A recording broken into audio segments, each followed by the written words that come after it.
You're listening to PetLifeRadio.com.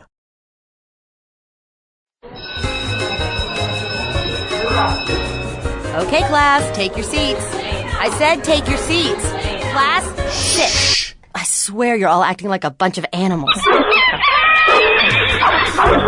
Pet Life Radio presents Teacher's Pet, where you'll learn how to understand and communicate with your pet and train them to be the best pet they can be. It's time to see the world from your pet's point of view. So give a tail-wagging welcome to your Teacher's Pet host on PetLifeRadio.com. You may even learn a few tricks yourself. Hi, welcome to Teacher's Pet on Pet Life Radio. This is Pia Silvani, Director of Training and Behavior at St. Hubert's Animal Welfare Center in Madison, New Jersey, and your host. I'd like to welcome a very special guest this week, Dr. Daniel Estep. Dr. Estep holds a doctorate in psychology with a specialization in animal behavior. He is certified by the Animal Behavior Society as an applied animal behaviorist. Dr. Estep is internationally respected as a teacher, researcher, and lecturer on animal behavior. He regularly consults with pet professionals, humane organizations, government agencies, attorneys, and many others about animal behavior. He and his wife, Dr. Suzanne Hetz, who you have heard from many times. If you haven't, please make sure you go back and listen to her interviews. They've written many books together, and they own Animal Behavior Associates, which is a pet behavior consulting firm in Littleton, Colorado. The firm provides professional animal consulting services to organizations, other pet professionals, and many others. Also, Dr. Estep was one of the 6 experts that evaluated the Michael Vick dogs, helping to save many of them. So today we're going to be talking to Dr. Estep about probably one of the most annoying behaviors in my book, and that's barking dogs. Not only this is annoying, but it can cause great problems if it is not properly diagnosed. Excessive barking affects not only the dog's quality of life, but it can also affect not only the owners, but the community as well. Dr. Estep, along with his wife, Dr. Hetz, has written a book called Help! I'm Barking and I Can't Be Quiet. I just love that name. So that's the topic for today. So before we meet Dr. Estep, let's take a short break to hear from our sponsors. Okay, class, grab your tuna flakes, biscuits, and bones. Teacher's Pet will be back in 2 shakes of a tail, right after recess.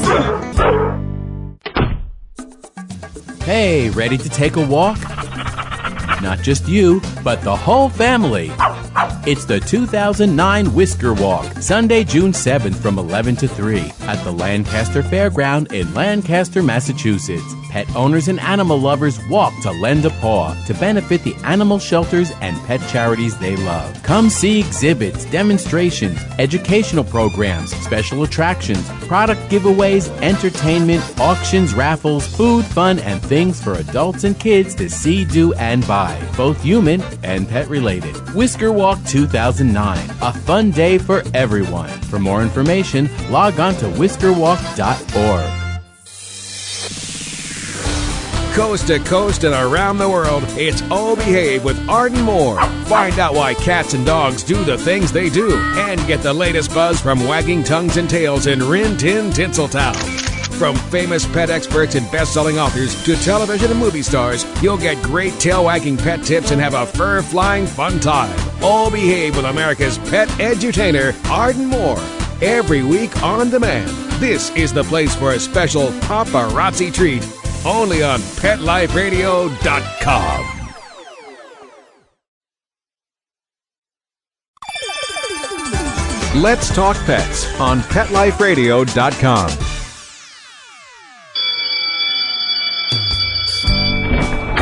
Okay, class, hang up your collars and leashes. Teacher's Pet is back in session. Now park yourselves on the floor. I said park, not bark. Ugh. Okay, Teacher's Pet. Pay attention, there may be a quiz later. Welcome back. This is Pia Silvani, host of Teacher's Pet on Pet Life Radio. I'd like to welcome today's guest, Dr. Daniel Estep, who will be talking to us about barking dogs. Hi, Dan. How are you? Good morning, Pia. I'm just fine, thank you. Good. How's the weather out there in Colorado? Well, we're lucky today. It's sunny. It's going to get up into the 50s, so we can't complain at all for Colorado. No, it's true. Fabulous. And do you have a lot of snow? There's still a little bit hanging on here and there around Denver. Obviously, a lot more snow up in the mountains. Right, right. Well, let's get started. I just have to tell you how much I enjoy the book, and I have been promoting it to everyone because it's so thorough and it's very, very unique. Barking, as we know, is a normal behavior in a way in which dogs communicate with others. And what I loved about this little book, and it's the perfect size too, is that you got right into helping owners develop what you call a barking profile. And can you tell the audience what that exactly means? To resolve a barking problem, you really need to understand what's causing it, because there can be different causes for barking or other kinds of vocalization problems. And our barking profiles are simply a set of questions that we put together for people to answer to try to get at the cause of the barking itself. You need to be a good detective if you're going to try and figure out why your dog is causing the problem that he or she is doing. You've got to ask who, what, when, where, and how the barking occurs. And you need to actually see what the dog is actually doing and the sounds they're actually making, because dogs can do more than just bark. They can howl, they can yelp, they can scream or whine or growl. And when they do these different behaviors, they may have different motivations for them. We need to also know what he looks like when he's doing the barking. Does he look threatening? Does he look like he's afraid? Does he just look excited or bored? Those kinds of things can help us as well. And then we have a number of questions that ask where and when the problem occurs. Does it only occur in your backyard, for example? Does it only happen when you're gone? Are there other kinds of behaviors that seem to be associated with it, like destructiveness or attempts to escape? All of these kinds of questions then help you to get at what's causing the problem. That's a great point, because I know when we get the questions, my dog is barking, how can I get him to stop? And I think people really believe that there's a quick, simple, easy solution to barking. And as you just said, there isn't. Well, yeah, there's some obvious kinds of things that people see. Dog getting excited about, the garbage truck going by or the mail delivery person, or dogs barking in response to the other dogs that have set up a barking bout there in the neighborhood. But there can be some other kinds of causes there as well, and sometimes they're a little bit difficult to sort through to really figure out what's going on. Right, right. Let's go back also, too, because I like that you brought up the fact that there can be other types of vocalization that the dog is doing and what they mean. And you covered this in Chapter 3. And I thought this was really important for owners to understand, because a lot of times I think they misinterpret it. And you did define barking, but you also discussed howling. Can you just tell us a little bit about what howling means? Well, I think everybody's heard howling when it happens. Dogs, if there's sirens going off around the neighborhood, for example, or other dogs in the neighborhood start to howl, you get this high-pitched, oh, and it goes on, for several seconds at a time. That's howling. Yeah. Is it related to stress at all? People do ask the question. We're really not quite sure what function the howl serves. We see it in the ancestors of the dog, the wolf.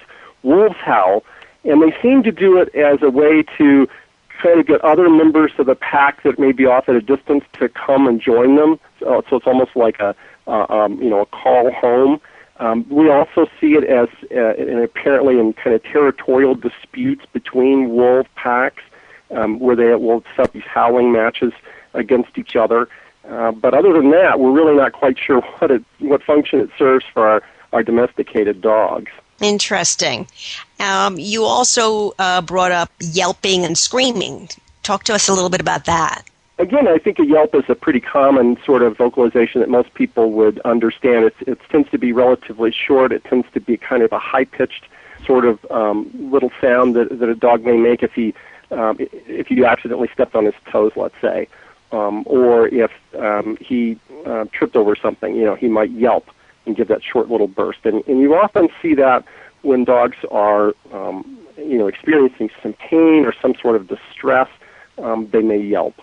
Good. And how about screaming? The screaming is a really distinct sound, and most of us don't usually hear dogs scream.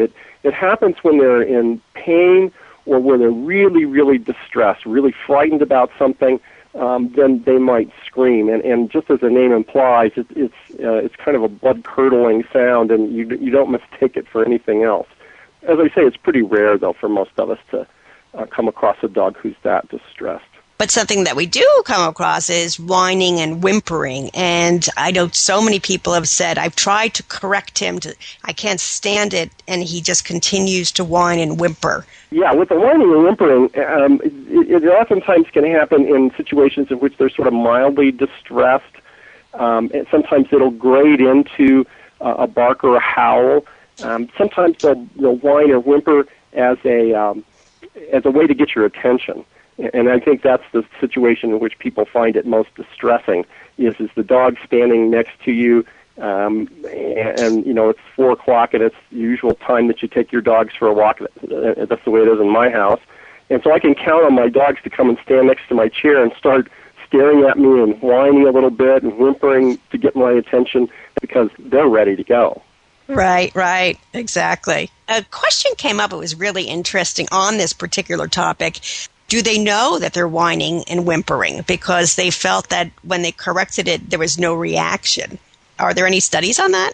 Whether the dog knows that he or she is whining or whimpering? Right. I think they probably do know that they're self-aware of the sounds they're making.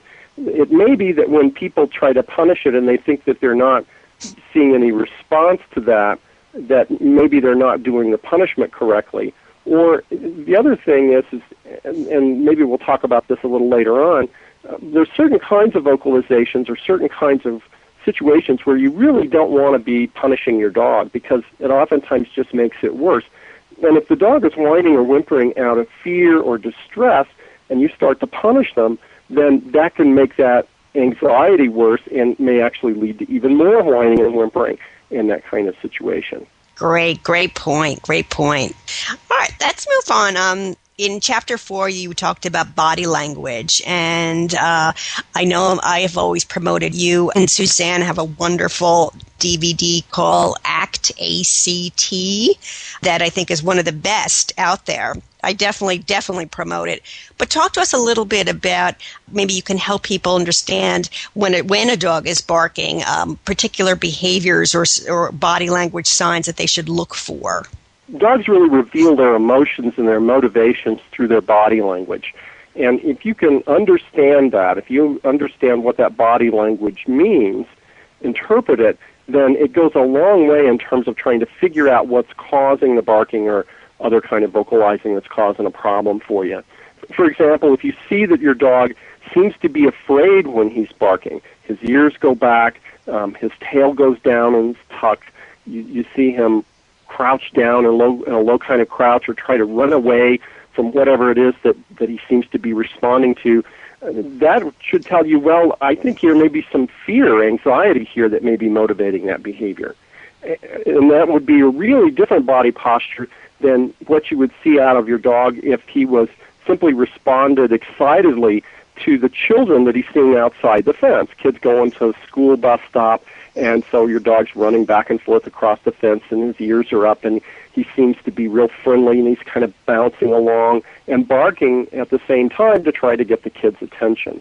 So you can see that you get really different kinds of suggestions of the cause by looking at the body language. Yeah, that's important. And in the book, you have little graphics on it as well, which I find to be quite helpful, and a little checklist for people so they can actually watch the dog as the dog is barking. I thought that's going to be really, really helpful for people when they take a look at the book and look at the dog as well. Thanks. Yeah, we wanted to try and make it as easy for people as possible to kind of interpret what they were seeing. Now, if the barking happens when you're not around, when you're off at work, for example, and you can't actually see what the body postures are, then you may need to get some information in other ways.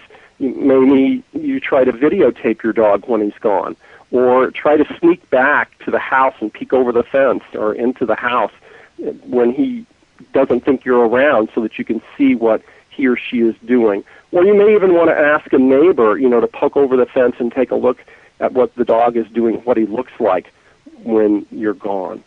Oh, that's a great point. Yeah, that's so critical because obviously the neighbors can hear the dog barking, but without seeing the body language, we really don't know. Good point. Good point. You also have, which I throughout the book, which I really loved, flow charts. Explain to the audience why flow charts are so important and how they can help, if you don't mind. What we tried to do is to really put together this series of questions for people to ask about their dog and the barking problem, where they are, what they're doing, what they look like, what else is going on in the environment as well. And all the answers to those questions then are really necessary to try and figure out what the cause is. And to do that, we try to make it easy for people to put all that information into this little flow chart so that they can start at one point and just simply ask, well, what does the dog look like? And then from there, depending on what their answer is, they're then led through a series of other questions that gets at these other things, and finally they can get at a cause for the problem itself at the end. Fabulous, fabulous. Yeah, I think that's going to be so helpful to people because they really don't know. I mean, it really, it's done so nicely that the flow charts are very easy to follow, too. It doesn't put them in a state where they're completely perplexed, obviously. Well, good. Yeah, that was really our goal, was really to try and make it as easy as possible for people to try and figure out themselves what they think is going on there. Great, great. Good. All right, we're going to just take a real short break to hear from our sponsors, so don't go away. And when we return, we'll talk to Dr. Daniel Estep. Okay, class, grab your tuna flakes, biscuits, and bones. Teacher's Pet will be back in 2 shakes of a tail, right after recess.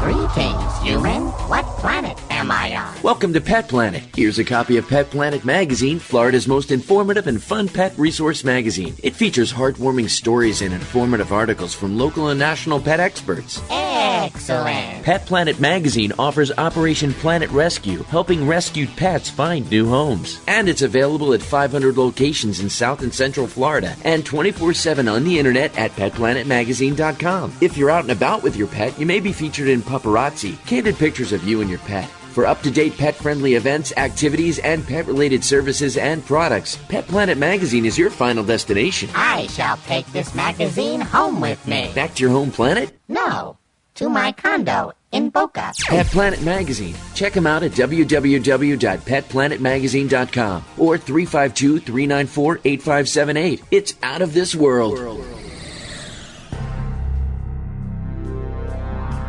Ladies and gentlemen, Pet Life Radio proudly presents DSPN, the Dog Sports and Performance Network. Get ready to unleash the dog sports enthusiast in all of us. From speed drawing and mushing to racing, agility, and competition.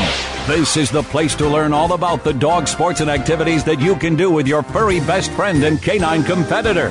So get ready for game time. DSPN with your host, Lori Williams. Every week, on demand. Only on PetLifeRadio.com.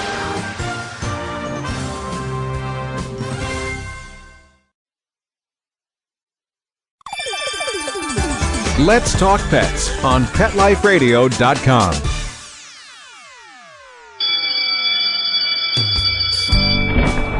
Okay, class, hang up your collars and leashes. Teacher's Pet is back in session. Now park yourselves on the floor. I said park, not bark. Ugh. Okay, Teacher's Pet. Pay attention, there may be a quiz later. Welcome back to Teacher's Pet on Pet Life Radio. This is Pia Silvani, your host, and joining us is Dr. Daniel Estep, a certified applied animal behaviorist who has just written a fabulous book that I recommend to everyone, along with his wife, Dr. Suzanne Hetz, and it's called Help, I'm Barking and I Can't Be Quiet. Just such a fun name. I love it.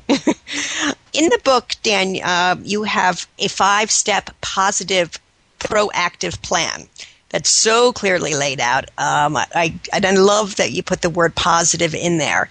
And most people want to immediately punish the behavior and end it. So you say that step 1 is to catch the dog in the act and help him do the right thing. Let's talk about this, and then let's go over the other steps. So start off with number 1, catching the dog in the act, and why is that so critical? most of us, as you pointed out, when we've got a problem with our pets, the first thing we think about is how can I stop that problem? And to stop a behavior, as you well know, we have really limited tools. You can punish the behavior, you can try to remove the dog from the situation, but other than that, there's not a whole lot that you can do to try to stop the behavior. But if you turn it around and look at it a little differently, so that you ask, what do I want my dog to do in this situation other than bark? Then it opens up a whole bunch of other opportunities for you to try to change the behavior. Then you can begin to try to elicit the behavior that you do want in that situation and begin to reward it. And that's what step one is all about, is to try and catch your dog in the act of doing what you want him to do and then help him to do the right thing.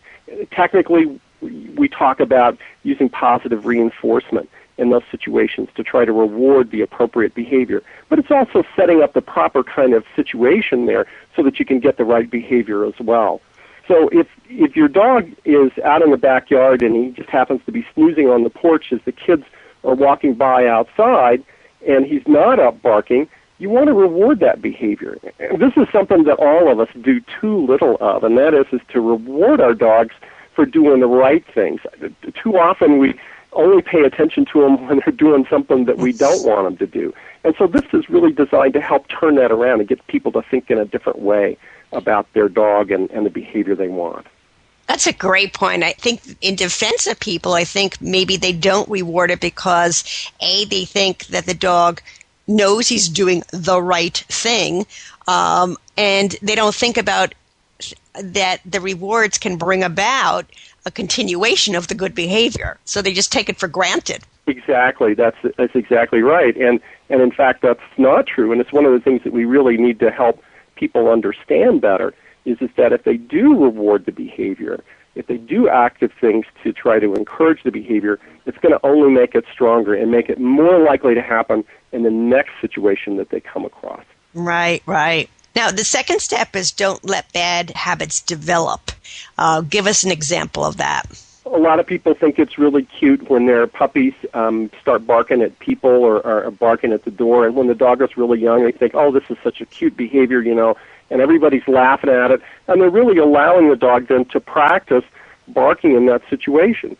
Well, as the dog gets older and the behavior becomes more entrenched as a habit, then it becomes a lot more of an annoyance, and it also becomes a lot harder to change. So if you think from the very beginning about what you want your dog to do in these different situations and try to make it difficult for him to do the wrong thing by, let's say, calling your dog over with a treat and having him sit quietly next to you as your guests come through the door rather than standing there and barking and jumping up and down on them and all of that sort of thing that dogs are tempted to do, then it's going to make it a whole lot better.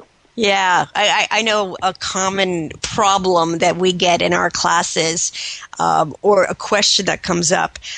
My dog never barks to let me know that he wants to go out. I'm like, yay! To me, that's a good thing because that can really develop into a huge problem, can't it? Sure. Again, if you don't actively discourage it in some way, you let those habits develop, sometimes they can then spread to other situations or become so intense that it really is creating a problem for you. Right, right. Number 3, and you and Suzanne were really the icebreakers of this and bringing this to most people's attention, and that's meet your dog's behavioral needs. Expand upon that. I think that's so important. Dogs have behavioral needs just as they have physical needs for air and warmth and food and water. They also have needs to exercise and to stimulate their minds and to be around other animals or other people. They're highly social animals. And we see a lot of dogs that get left home alone during the day when their owners are at work, and there's really nothing for the dog to do. He's either sitting in the house or he's sitting out in the backyard. There's maybe one toy that's out there, if there's anything at all. And so then the dog will find ways to entertain himself if you don't give him things to do. So recognizing that they have those needs for mental stimulation, for exercise, and for social contact, then you can begin to set up the environment so, again, you can try to create the kind of behavior you want in those situations. But if you just let your dog sit out in the backyard, bored all day, he'll find different things to occupy him, and you may not like what he does, like barking at the neighbor kids and the garbage truck and everything else that's going on that attracts his attention. And then which can lead to, obviously, other behavior problems on top of it. It sure can. Yeah. 4, use the takeaway method. What does that mean? There are times when it's okay and even appropriate to use some sort of punishment to try to stop behavior. And what we mean by the takeaway method is what the behaviorists call negative punishment. The idea that you take away from the dog something that he or she likes in a particular situation to try to discourage an inappropriate behavior. For example, if your young puppy is barking at the front door when people come, you could just simply quickly snatch him up and put him into the hall closet for 30 seconds. And so you take him away from that situation where he's getting some reward for seeing those people and greeting them at the door. That's the takeaway method. It's a lot like using a timeout that people may be familiar with, with their kids. It's the same idea. You're taking away the opportunity to get the reward in that situation. And when you do that, you do it correctly, then that will decrease the behavior as easily as doing something aversive to the dog. Which I guess is number 5 when you say minimize discipline. Right. And what we mean by that is positive punishment, this idea that you do something that is unpleasant from the dog's point of view to him. You pair that with the inappropriate behavior. And if you follow the behavior immediately with that aversive consequence, then it's going to cause that behavior to go away. It's really the principle behind anti-bark collars that then give the dog a loud sound or an electrical stimulation when they bark, and so it discourages it. But you don't want to use any more of that kind of punishment than necessary to try to stop the behavior. And when you do use it, you want to be sure that you're using it correctly, that you're meeting all of the criteria that are really necessary to do punishment effectively. Catching them in the act, making sure that you catch them every single time that they do the inappropriate behavior for a while.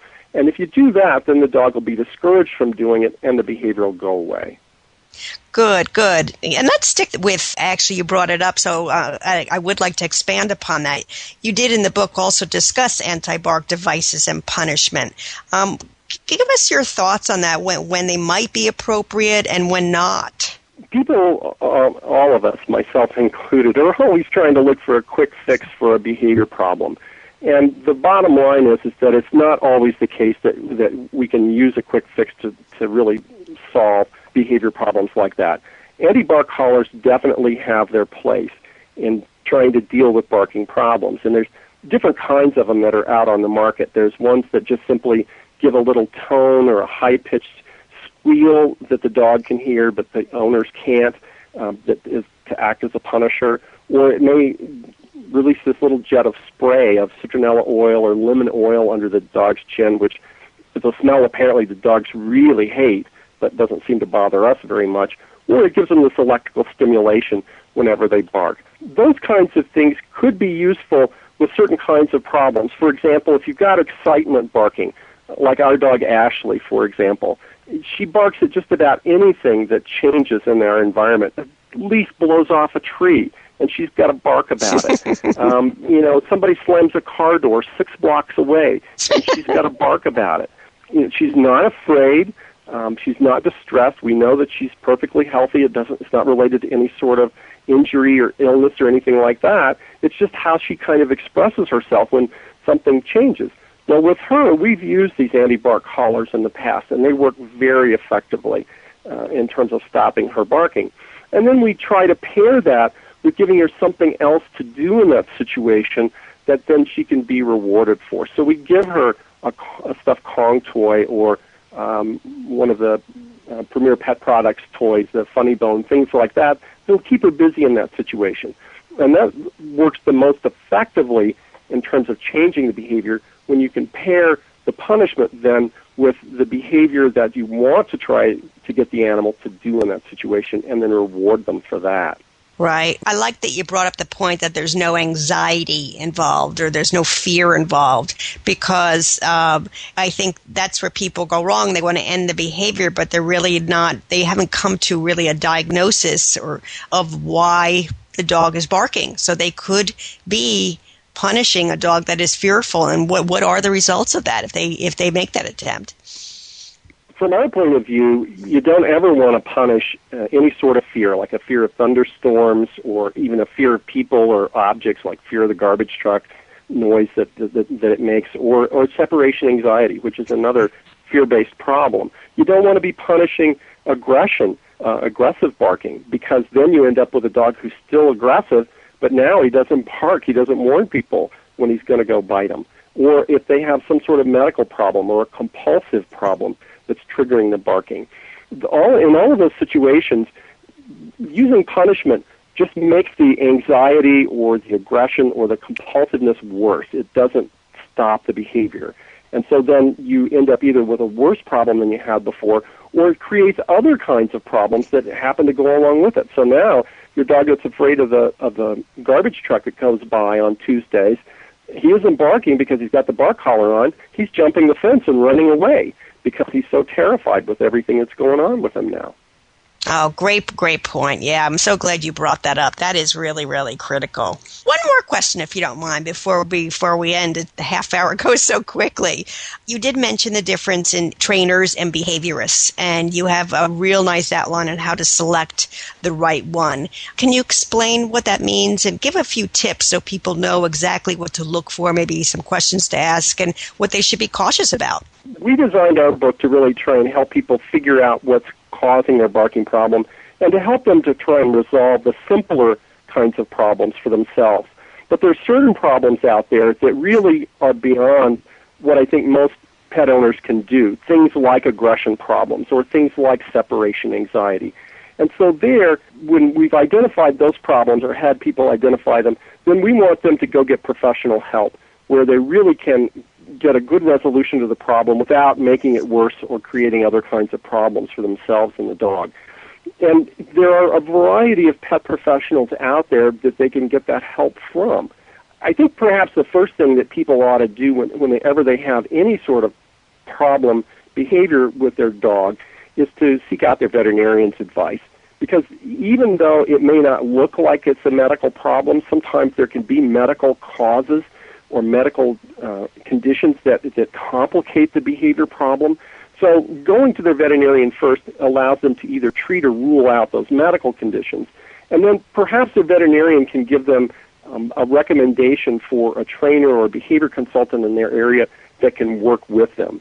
And anybody can hang up a shingle and call themselves an animal behaviorist. It's not a protected title.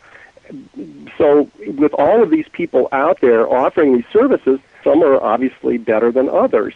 And so asking about the trainer or the consultant's experience, how many years have they been working in this area and working with this kind of problem, where they got their training, did they have any sort of formal training in this, or did they just simply pick it out of reading the back of a magazine or just having their own dogs for a number of years?